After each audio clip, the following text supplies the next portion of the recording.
Nous abordons maintenant la deuxième partie importante du document qui traite de tous les constats relevés sur le terrain par les représentants locaux des partis membres de CAP 2015.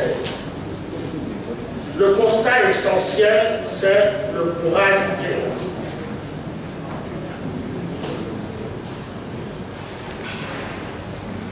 Le mémorandum présente, après une description du déroulement du scrutin dans chaque série, le mémorandum présente un tableau qui illustre ce courage dur. Ce tableau montre un échantillonnage des bureaux de vote dans lesquels on relève des taux de participation excessifs. Il s'agit ici de taux de participation calculés sur la base de la simple sommation des suffrages obtenus par les candidats, cette sommation étant rapportée au nombre d'inscrits. Ce taux serait encore plus important si on prenait en compte les bulletins nuls. Alors, il s'agit donc de taux de participation calculé à minima. Mais vous allez voir ce qu'on a découvert. Ces bourrages d'urnes sont exécutés au moyen, préparez le tableau de cassé. Ces bourrages d'urnes sont exécutés au moyen de bulletins prévotés, de reliquats de bulletins, c'est-à-dire que dans le bureau de vote, la CENI met à disposition une quantité de bulletins de vote égale au nombre d'inscrits dans ce bureau de vote, majoré de 10%. Lorsque le scrutin est terminé ou bien presque à son terme, il reste un reliquat de bulletins non utilisés que les bureaux de vote devraient renvoyer à la CENI via les séries. Ce qui s'est passé principalement dans notre région septentrionale, c'est que ces bulletins, ces reliquats de bulletins ont été utilisés pour bourrer les urnes. On a même saisi certains bulletins. Quand vous les voyez, parce qu'ils sont prévotés, parmi les bulletins prévotés, il y a des empreintes digitales, n'est-ce pas? Le vote se fait par apposition d'empreintes digitales. Sans recourir à une loupe ni à quelques machines que ce soit à vue d'œil, vous voyez que c'est la même empreinte digitale qui se trouve sur une série de bulletins. Alors, il en a été ainsi dans beaucoup de votes, et cela a servi à bourrer les urnes. Parfois, ce sont même des spécimens de bulletins de vote qui ont servi à bourrer les urnes. Les spécimens de bulletins de vote sont les exemplaires distribués aux partis politiques au moment de la campagne électorale à des fins de formation et de sensibilisation de l'électorat. Eh bien, ces spécimens ont également été votés et se sont retrouvés dans des urnes. Enfin, dans cette série, on doit relever des distributions de prébans en nature et en espèces, des intimidations, des menaces et voies de fait sur les représentants et les membres des bureaux de vote et les délégués de CAP 2015.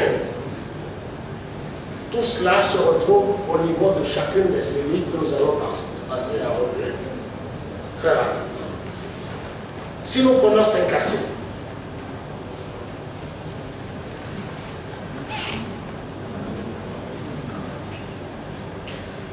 Ici, les votes par procuration ont été abondamment utilisés. Le jour du scrutin, alors tout cela nous vient des rapports que nous ont transmis les représentants de CAP 2015 sur le terrain. Le chef canton de Séncassé, du nom de Nayamogo Abdoulaye, a organisé des miliciens pour chasser les représentants de l'opposition dans 15 bureaux de vote du centre de vote. Dans 15 bureaux de vote, sous la menace des miliciens et le regard toujours indifférent et impassible de la Fossette, les représentants de l'opposition, souvent craignant pour leur vie, craignant pour la sécurité de leur famille, quittent les lieux. Ce tableau montre le bourrage d'urnes dans les bureaux de vote de la CENI de Séncassé.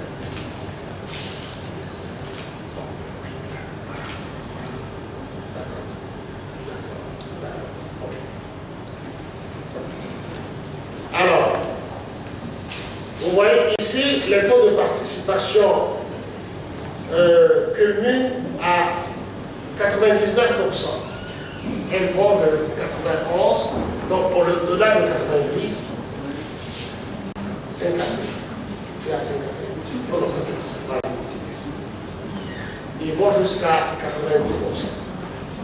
Qu'est-ce que je dis? 99%. 99% de taux de participation. En ajoutant l'effet des bulletins nuls, on aurait dépassé les 100%. Donc il y a eu plus de votants que d'inscrits. Je passe sur Tôle. À Tôle quand même, vous voyez, je passe sur Tôle, sur Benjal. Alors Benjal culmine à 105,8% de taux de participation, Tôle 101,7% de taux de participation, Tandoua 95%, je donne le maximum, 95,6% de participation, Oti 101,5% de participation, Kéran. Alors, dans la Kéran, si on peut trouver le procès verbal de la CENI,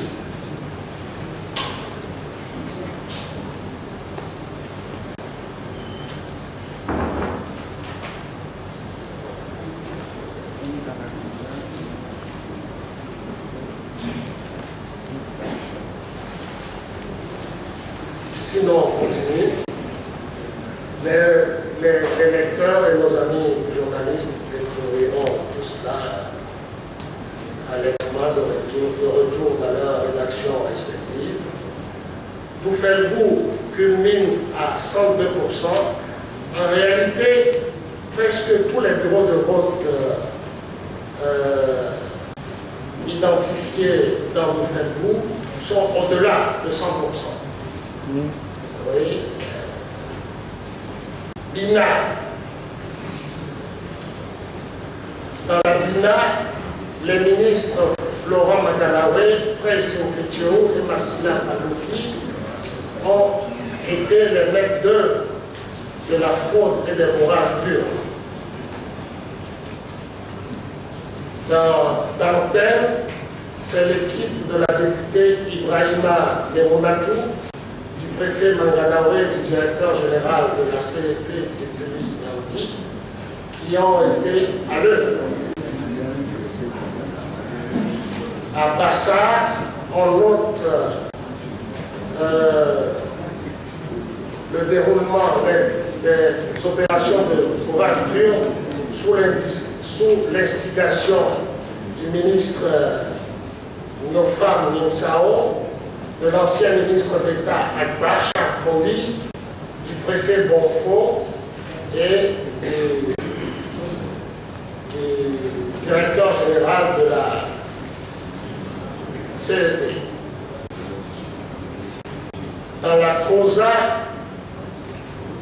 Alors, les bulletins prévotés ont coulé à flot. Tous les cadres de l'administration ainsi que des secteurs parapublics et privés natifs de la préfecture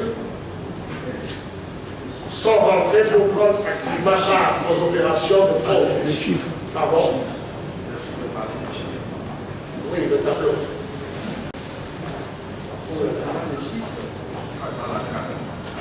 Alors, le taux de participation dépasse 100% dans la plupart des bureaux de vote et culmine à 103,8%.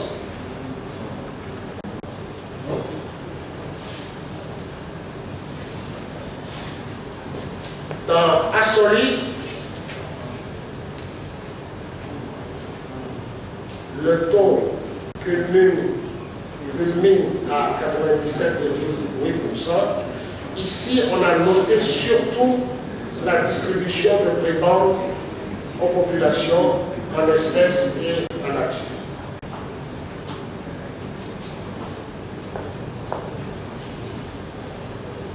Je passe sur Tchamba, où on observe la même chose. Le taux de participation culmine à 103,7%. À Sotoubois, il faut dire que la série de Sotoubois inclut la sous-préfecture de la Plaine de Meaux. À Sotoubois, le taux de participation culmine à 102,4%. Pardon? À 109, c'est ça, 109%.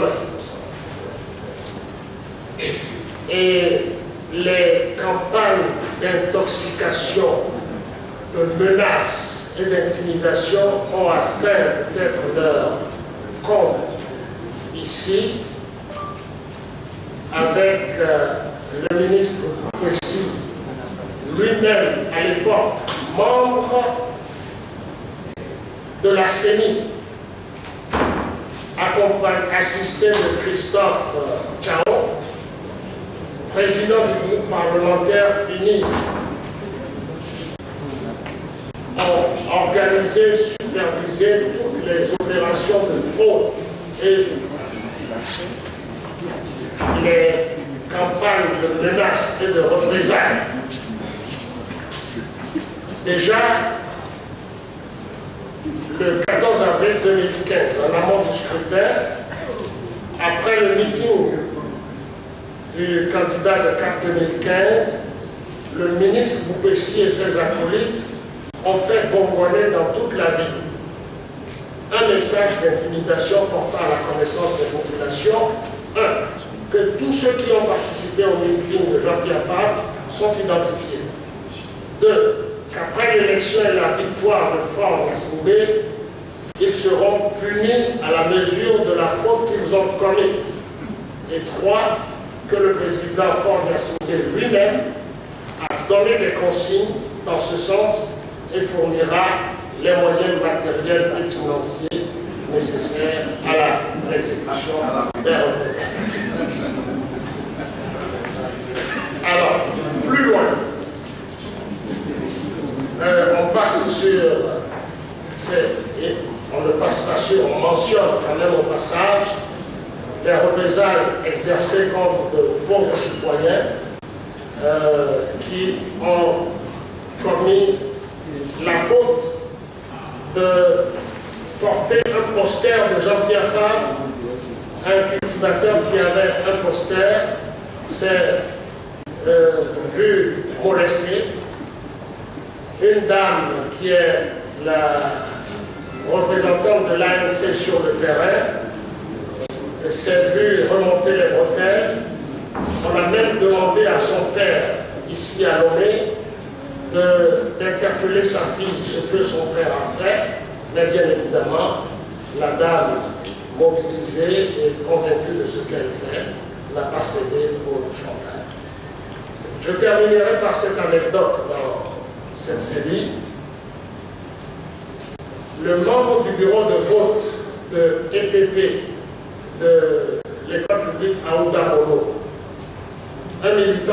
l'ANC, Amadou Ouakilo, a été convoqué, ça c'est à la suite du scrutin, chez le chef de son village.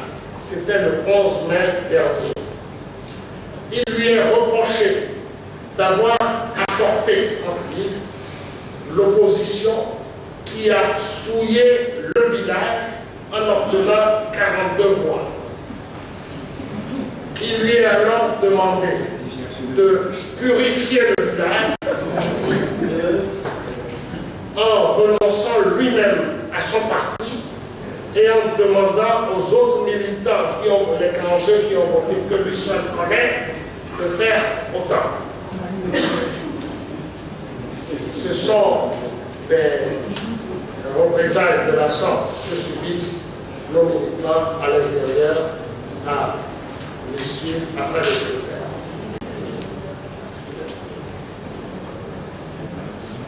Dans la plaine de Meaux, on a... Est-ce que vous pouvez me trouver l'annexe de Tingassé? Tingassé, PPP Tingassé, la haute 2. Le sport favori au cours du scrutin là-bas, ça a été la manipulation des procès-verbaux des bureaux de vote. Et dans le centre de vote de Nabou, par exemple, les résultats des urnes au dépouillement étaient les suivants. Disons, ces résultats donnaient quand même 95 voix à Jean-Pierre Fabre, à EPP Nabou A, et 55 voix à EPP Nabou B, toujours pour Jean-Pierre Fabre. Mais à la série de Soutoubois, au moment de la transmission des résultats, les présidents de ces bureaux de vote mentionnent sur les procès-verbaux EPP Nabou A, Jean-Pierre Fabre, 0. EPP Nabou B, Jean-Pierre Fabre, 0. Donc, les maigres 95 et 55 voix attribuées au candidat de 95 ont été purement et simplement dormies. Le représentant du RPT uni dans le bureau de vote numéro 2 du centre de vote EPP Tingassé Lao 2 a tenté de remédier à cette grossièreté, c'est-à-dire 0 voix. Il a trouvé que 0 voix, ça ne fait pas sérieux, en gommant les chiffres traficotés du procès-verbal. Alors, sur ce procès-verbal, lorsque vous le verrez en clair sur le document, très bien. Vous verrez à la première ligne des résultats, Fabre Jean-Pierre, c'était marqué 0 voix. Il y a un double 0 avec le chiffre en lettres à droite, 0. Vous voyez le chiffre 0. Eh bien, les deux zéros ont été biffés, transformés en 16. Mais le chiffre en lettres est resté. Ça n'a pas été corrigé. Vous voyez? Donc, ce représentant a dit, quand même, 0, ça ne fait pas sérieux, on va corriger. Rapidement, il a corrigé, mais il a oublié maintenant, il a également oublié de changer la sommation qui donnait un total de 390.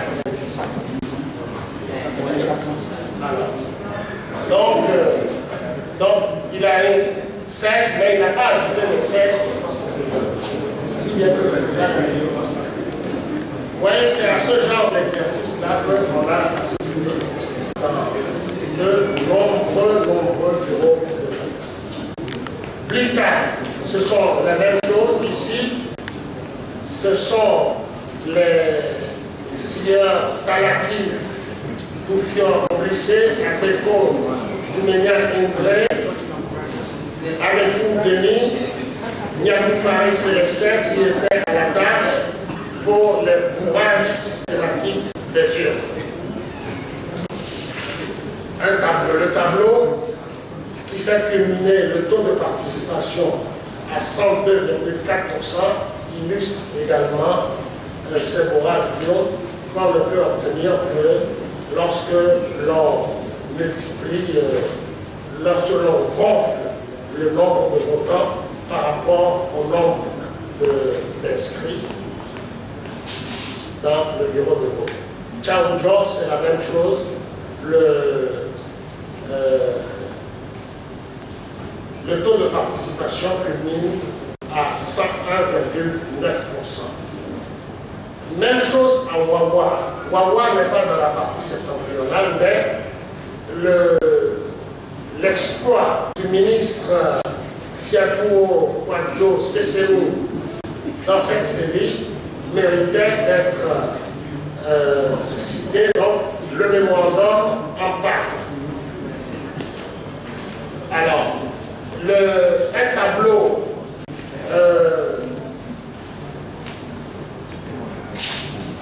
le dernier tableau qui parle des cas de bourrage d'urne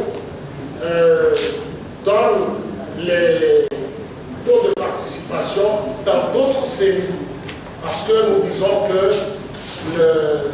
les fraudes et irrégularités se passent sur toute l'étendue du territoire, mais avec une concentration quand même dans la partie septentrionale. Ainsi, dans certains bureaux de vote à Agou, dans Akebou, dans l'Est Mono, dans le Yoto et dans Zion, on retrouve les mêmes taux de participation excessifs. Que dire en conclusion? Je crois que le directeur de campagne a tiré la bonne conclusion. Le mémorandum, dans le mémorandum 4-2015, estime que si nous étions dans un pays qui se respecte, un pays démocratique, ce scrutin, à défaut de proclamer le vrai vainqueur qui est le candidat de CAP 2015, Jean-Pierre Fabre, devrait au moins invalider et reprendre ce scrutin sur de meilleures bases. Donc, le CAP 2015 estime qu'il appartient aux populations de se mobiliser pour réellement prendre leur destin en main, pour bâtir l'état de droit auquel tous les Togolais aspirent. Naturellement, cela passe par le démantèlement de l'arsenal des moyens de fraude électorale mis en place et entretenu par le système RPT-UNIR. Les partis politiques de la coalition CAP 2015 réaffirment leur engagement solennel à poursuivre aux côtés des populations la lutte de libération du Togo. L'ANC, la CDPA, le PSR et l'IDS Togo appellent l'ensemble des populations pour prendre en mesure les défis à relever. Les partis membres de la coalition CAP 2015 invitent les pays amis et partenaires à s'investir pour aider notre pays à sortir de cette situation, de ce cercle vicieux d'élections, contestation, dialogue, représailles, etc. Alors, pour finir, si le président me le permet, je voudrais saisir cette occasion pour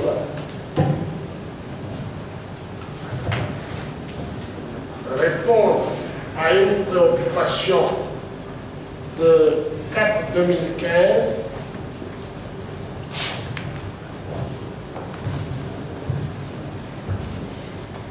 qui souhaite livrer aux populations, essentiellement aux donateurs, un compte rendu des fonds collectés et de leur utilisation.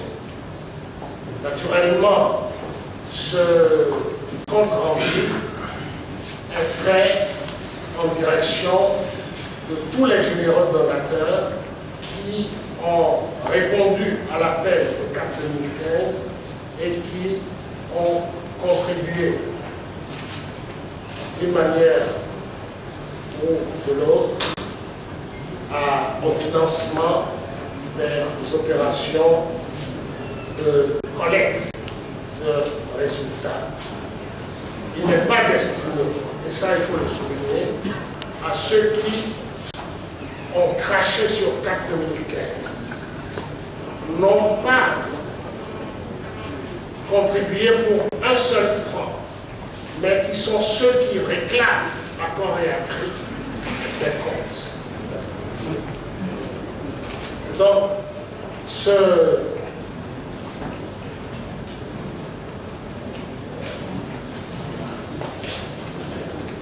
les comptes sont les suivants. CAP 2015 avait lancé une souscription pour financer la prise en charge des bureaux de vote, évalués à 9 000 bureaux de vote, à raison de 15 000 francs au moins par bureau de vote. Le tout devrait faire 135 millions de francs CFA. Eh bien, le CAP 2015 a collecté en espèces 24 113 757 francs. À travers les dépôts directement sur le compte de campagne de la coalition, CAP 2015 a collecté 7 623 000 francs. Et puis, à travers les transferts par le système FLOUS, CAP 2015 a collecté 303 725 francs, ce qui fait un total de 32 040 482 francs. Naturellement, CAP 2015 était loin du compte tenu de l'appel lancé, mais c'est avec fierté que CAP 2015 a reçu ces contributions et elle les a utilisées proprement aux fins prévues.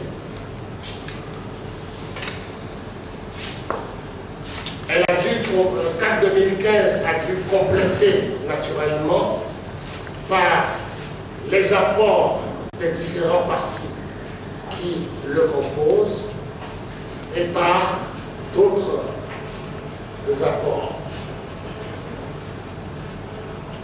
Le montant total qui a été consacré à la collecte des résultats, stricte collecte des résultats, a été de 57 488 700 francs. Donc, à ce niveau, CAP 2015 a complété les fonds collectés par un montant d'un peu plus de 25 millions. Évidemment, nous ne donnons pas ici toutes les dépenses de campagne électorale.